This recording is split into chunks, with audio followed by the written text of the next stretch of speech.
Hello and welcome back to my channel. It's Saturday the 17th of March, so happy St Patrick's Day to anybody who's watching and who is Irish. I'm not going to start today by saying it's Saturday again and it's raining, but I am going to say, looking out of our window now, it's snowing, isn't it, Joe? Yeah, quite a lot.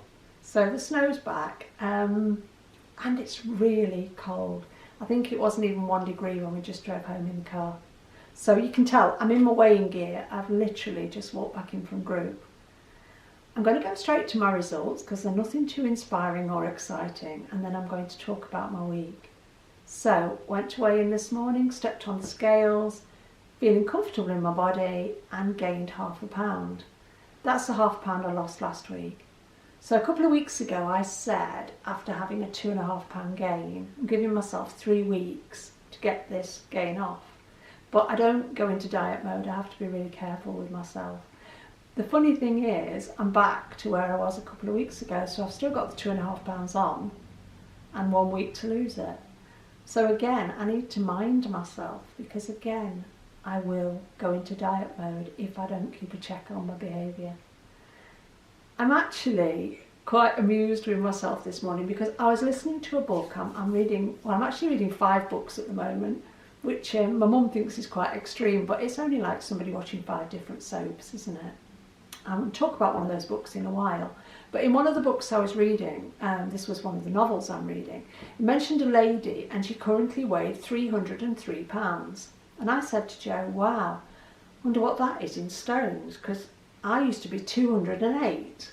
And then Joe said to me, no mum, you were 308, 22 stone, which is where I started this journey, is 308 pounds. So I was like, oh my God. And I'm sure I've said it so many times on these videos, but it was just like a bit of a reality check.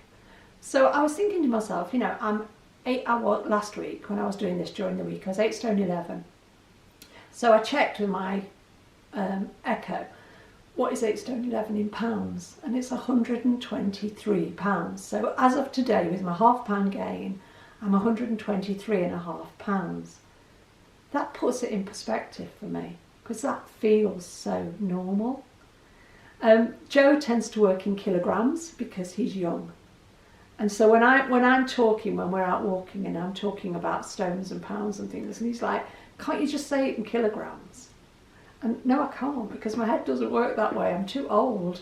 And it doesn't feel right. You know, when people talk about taking their measurements, and you might say, oh, I'm in a 36 bra, but then you start equating that and it's something like, I don't know, 93, 94 centimetres.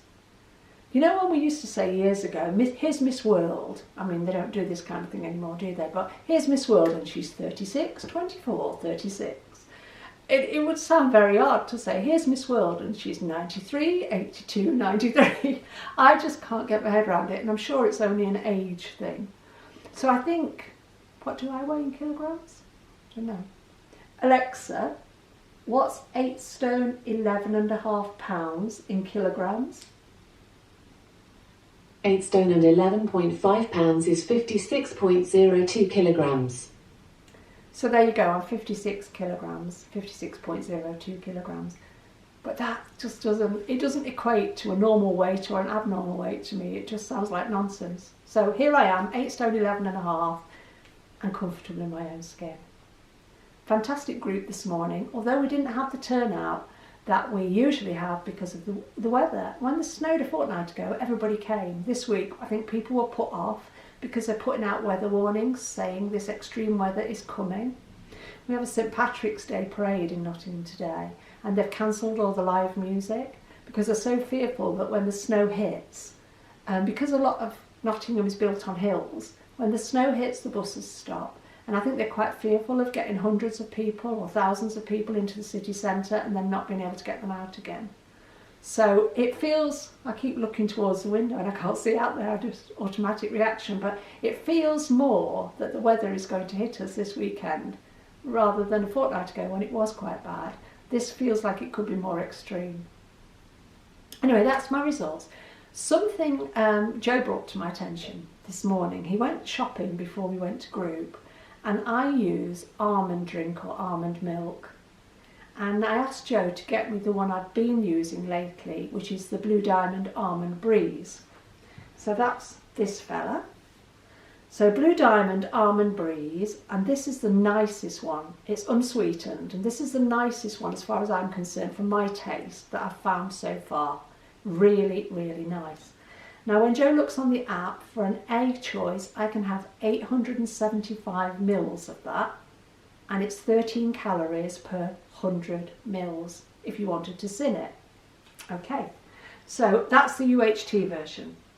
Joe noticed that Alpro was on offer. This is also the UHT version. This is the Alpro unroasted, right? This is again 13 calories per 100 mils. Did I just say 13 sins on the other one? Probably did. 13 calories per 100 mils, so exactly the same. This one you can have a litre. This one is the Alpro roasted, so that's unroasted, this is roasted. UHT again, 13 calories per 100 mils, and you can have a litre. Now, this is where I find Slimming World can be quite confusing. I'm using an equivalent in the Almond Breeze, same calories, long life, etc, etc, etc, nothing added, but I can only have 875 mils. Go figure. But do you know what? I'm at Target and I've got a good degree of common sense, so I'm actually choosing to have a litre. Because for a litre of that, it's 130 calories. Your average healthy extra choice tends to be around 130 calories. I'm not going to leave a tiny bit in a carton each day. I'm going to use it. And this is what I'm finding as I progress on this lifestyle, I'm starting to actually use some common sense. Joe was just laughing in the kitchen because he put in Almond Breeze unsweetened and it came up as the 34th option on the app. It had things in front of it like cucumber juice. What was the other one? Celery juice. Celery juice. Tomato Unsweetened juice, kale juice. unsweetened kale juice. Almond croissants. Almond croissants, yeah. And all of those juices, the celery juice, the tomato juice, the cucumber juice, what was the other one? The kale one. They were all sins. So if you want to find those, just put in Almond Breeze unsweetened and you'll find all the vegetable juices. Joe's just standing there going, I don't believe it, it's not in. And then he kept going down the list. He said, Mum, it's number 34 on the list. So please, Slimming World, do something about your app. We love the diet plan. We love the lifestyle, but the app is crap. Anyway, that's only my opinion, isn't it? So what have I got on my list for next, Joe? What am I moving on to? He's got it on my iPad, walking. Yeah, this week we must get back to walking because again we haven't walked. We've been busy. I've been doing too much reading and sitting on my bum when I should have been doing a bit more physical exercise. And I'm not fearing gaining weight because I'm not walking, but I tell you what it is doing to me. My hips and my knees are getting stiff. When I got up in group this morning, I've been sitting there for 2 hours, and when I stood up, I thought, my God, my hips, my back, my knees, I'm stiff. I'm not usually. So I think that's the stiffness is a byproduct of not walking. So this week, God willing, weather willing, and time willing, because Joe's got a busy week, we will get some walking in, won't we, Joe? Yeah. Yeah. Next on my list? Breakfast. Breakfast. Now, I made a choice this week to change my breakfast. As you know, I often bang on about my quark and my yoghurt and such like, but I decided this week to make a change, and instead of having 2 healthy extra A's and 2 B's, I'm having 1 healthy extra A, which would be my milk, and 3 B's because I've added porridge into my meal plan. Now we buy an organic, or Joe buys an organic sprouted porridge, so I'm just using his rather than buying something different. But 40 grams of it's the same calories as, excuse me, any other porridge. So this week I've chosen to have porridge for breakfast. I've made it with my almond drink or my almond milk, and when it's cooked, before I eat it, I slice a banana into it. Now this is a massive change for me because I'm trying to actually get my focus more back towards free foods and away from speed foods. So I've reintroduced bananas. Now some of you might say, that's a bit, what's she talking about? It's only a banana. I haven't eaten bananas for probably 18 months because it's something I can be quite obsessive around. Once I've had a banana, I have a tendency to want another one later in the day. So I think I stopped having them to like alleviate that problem. But I'm back on bananas, but I'm back on one a day. Because although they're free food, for me, and you know what I'm talking about here is only me, I'm not telling you what I think you should be doing. Although they're a free food I can be very greedy with. And let's face it, you know, if you think you're feeling a bit peckish or your sugar level's dropped, what's easier to reach for than another banana? They are moreish. So I have been having banana each morning in my porridge. Going forward, we've got some frozen blueberries, so I'm going to alternate morning on morning and have blueberries one morning, banana the next. But it has helped me this week to overcome my fear of eating bananas. And I think my fear of bananas came from the fact that I used to want 3 or 4 a day and I knew that wasn't wise for me. So back on a banana. I'm thoroughly enjoying that breakfast and following it up with a second B choice of 35 grams of fresh coconut, because I'm not giving my coconut up, I love it too much. So yeah, that was a change to breakfast, wasn't it, Joe? Yeah. Next. Healthy extras? Oh yeah, I just briefly touched on that. I've always been since I've been at maintenance, I've always tried to have 2 of each. But looking at wanting porridge and thinking, what do I swap it for? Do I swap it for my coconut? Do I swap it for when I want my thin crackers, my rye crackers? I don't want to give up either of those. I enjoy them too much. So I made a choice to swap it for my cheese allowance. Because I used to use my A's as a daily milk allowance and a daily cheese allowance.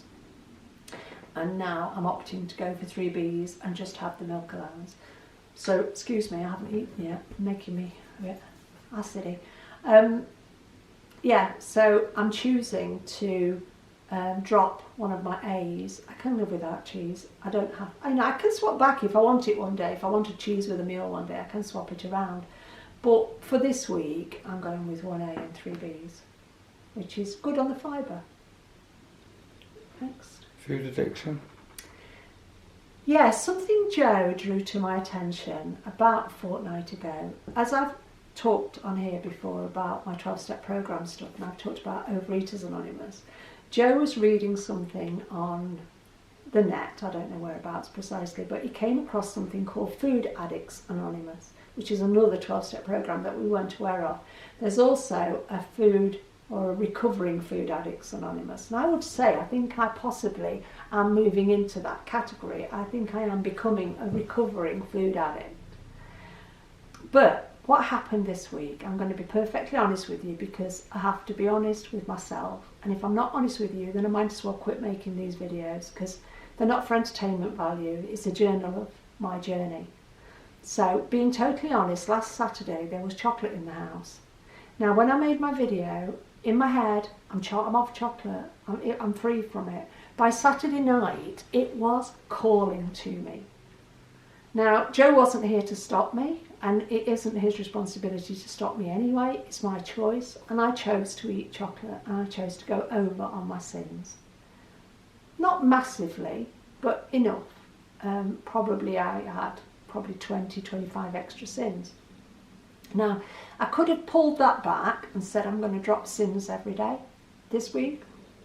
Pardon me again. But I don't do that. That's not the way I live this plan. So I got up on Sunday morning, right back on plan, draw a line, start again. It's only 1 meal or 1 episode in my week. What it did highlight to me though, after Joe had been talking about Food Addicts Anonymous was, I really genuinely do have a problem. And I've always said I thought my problem was chocolate because I got fat. I got to 22 stone, and I don't use the word fat lightly. I was fat. I was huge. And I got there through eating mainly pork pie and tons of chocolate. I can't go back there. I kid myself that I can have chocolate in moderation. But as soon as that sugar gets into my system, I'm off again. And the cravings and the obsessions and the mental imbalance is unbelievable. So anyway, Joe was reading about Food Addicts Anonymous, and basically what Food Addicts Anonymous is about is for people like me who have an addiction to some substances, mainly sugar. And I had to like read, reading some of the stuff that Joe brought to my attention. I'm like, that's me. That's me. Why does it make me so insane when I just get a taste of it? Now, I've been living months now on a really low sugar plan. But I think the time has come to say, I need to bite that bullet. If, as it says in Food Addicts Anonymous, beer is liquid bread and bread is solid beer, two things those substances have in common are sugars. Beer is made from yeast and sugars, isn't it? And hops and whatever. Bread is made from feeding yeast with sugars and white flour. And white flour, your body actually processes white flour in exactly the same way that it processes sugar, doesn't it, Joe? Yeah. Any flour. Well, any flour. So when I say, about going sugar-free, I need, I think, ultimately to go flour-free. But I'm not doing everything in one go. I can't change the world and change everything about myself in one fell swoop. I need to say to myself, let's address this seriously. The problem isn't chocolate, Jane. The problem's sugar. It's just that the form of sugar I choose to pick up first is chocolate. And last Saturday, because I did this, because I picked up the chocolate, and then I decided on Sunday morning, no, put it down again. For the whole of the week, it's been in my mind. I haven't picked it up again. In fact, I've been sugar-free all week. So this is my 7th day sugar-free. And I'm going to see how far I get with this. And I will tell you each week until or if I break the chain. But it brought so much up in me. And then last night, again, Joe wasn't in. He'd been and done some shopping for somebody, which he was going to deliver this morning. And I knew in that shopping that there was cake, and there was bread, and there was biscuits, and there was chocolate in some forms. It wasn't our food. Right? It wasn't my food. But I laid in bed last night white knuckling it. And my head was saying to me, go and eat it, because Joe can get it again. He can buy it again in the morning. He's got to go to Asda for us first thing. He can buy it again in the morning. The stuff that he'd bought for the other person was from Sainsbury's. It was Sainsbury's brand. So Joe couldn't have replaced that in Asda because they'd wanted Sainsbury's stuff. But my head was trying to trick me into getting out of bed at 2 o'clock this morning and going and getting it. That is insanity. Now this week I learned that Einstein said the definition of insanity is keep doing the same thing you've always done but expecting to get a different result. And you see, that's the same thing I've always done. I've always gone back to chocolate. And I'm now learning, I'm not going back to chocolate, I'm going back to sugar. I don't think about adding sugar to anything else or putting sugar in anything else. I don't eat cereals, I don't eat bread. That's because I don't want them. I don't eat white floured pasta. All the things that my body would process and treat like sugar are things that I don't want. It's pure sugar in any form, which is, think about milk chocolate, very high in sugar. So, we chatted about this, didn't we, Joe? And Joe went on the hunt to find me some help, and he found a book, and it's called Food Junkies by Dr. Vera Tarman. And Joe bought me the book on Audible, downloaded it to my iPad, and OMG, as they say, this woman is talking about me. It has revealed so much to me about my life from childhood and my relationship with sugar. And I don't know, you've probably all read this, you probably already know it, but sugar is more addictive than cocaine. And in laboratory tests, if they get rats and feed them cocaine, rats will quit cocaine and go for sugar because it's more addictive. So if they're given the option, they'll choose sugar over cocaine because it's more addictive. And I don't want to live like that anymore. So last night I white knuckled it. I literally was hanging on to the edge of my mattress at points. I finally fell asleep about 3 a.m. I got up this morning and I could have sung and danced because I was so relieved that I didn't succumb to it. And I feel so much better for being able to say, It shouted me, it screamed at me, it tortured me, it tormented me, and I didn't pick it up. And actually that's strengthened me today.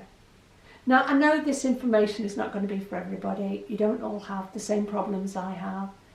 But it is an interesting thing to look at, you know.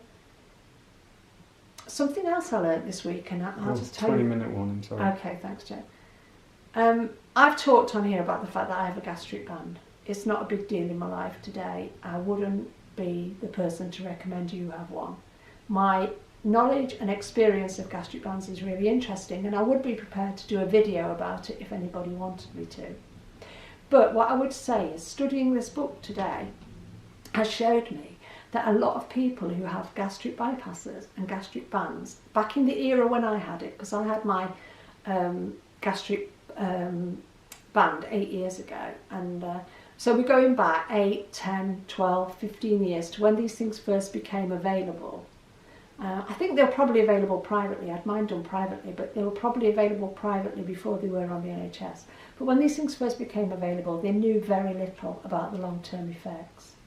But what shook me reading this book this week, and there may be people watching this who are in the same position as me and have a gastric band, or have had a gastric bypass or a gastric sleeve, and I would love to hear from you. I'd love to hear your experiences, good, bad or indifferent. Because it's not about judging where anybody's got with this. I can only judge where I've got with mine. When I had my gastric band, I initially gained weight. I'm reading this book this week. It shows me how many people do that. It's not a magic wand. It's not a magic fix. It's a tool. If you abuse it and still eat the wrong foods, you will gain weight. And this is a lot of my experience, and the people I've met with NHS gastric bands have never lost the weight or have lost it and regained most of it. And the same can apply if you've had a gastric bypass. If you don't change the way you eat, and I'm not judging anybody here, because remember when I had my band fitted, I didn't change the way I ate and I gained weight. It's down to what we eat. And apparently they're now finding that 30% of us who've had bands and bypasses, etc., can become alcoholic. Because if we can't eat the calories, we start to drink them. That's all really scary to me. Because I know the reason I chose food over alcohol was only because I grew up in a pub and I could drink as much as I liked. It was readily available. I needed to do what I did in secret, so I went for food. I was very fortunate because my dad was also a bookie, so I could have got into gambling, couldn't I? Anyway, never mind, you have to laugh about it sometimes. But if anybody's interested, this book is called Food Junkies by Dr. Vera Tarman. It's available on Audible, not audio. It probably is available on Kindle too. It's a flipping good read. So I know what I'm going to do. As soon as I finish making this video, I'm going to have my breakfast, put my feet up and read the rest of this book. I'm not going out in the snow today. So thank you for watching or listening. Thank you for being there. And yeah, I'm just bringing to you each week how my journey has been. If you think I'm extreme and you think, oh goodness, I'm not interested in quitting sugar or anything, I don't expect you to do that. What I would like you to do is follow my journey and see how it works for me. And I do appreciate you being there. I appreciate your comments and your likes and your dislikes and everything else. Because this is my journey, and lots of us are doing different things on this journey. Lots of channels are changing and evolving because we have to do what we have to do to keep the weight off. And for each of us, that might be taking a different path.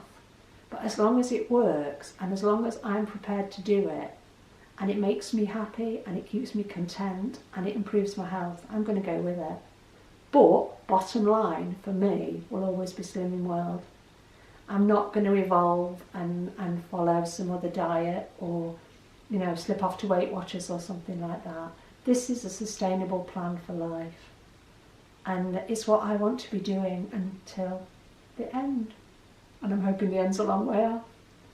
Have a great week, everybody. Thanks for watching. And remember, it works if you work it, it won't if you don't. Say bye, Joe.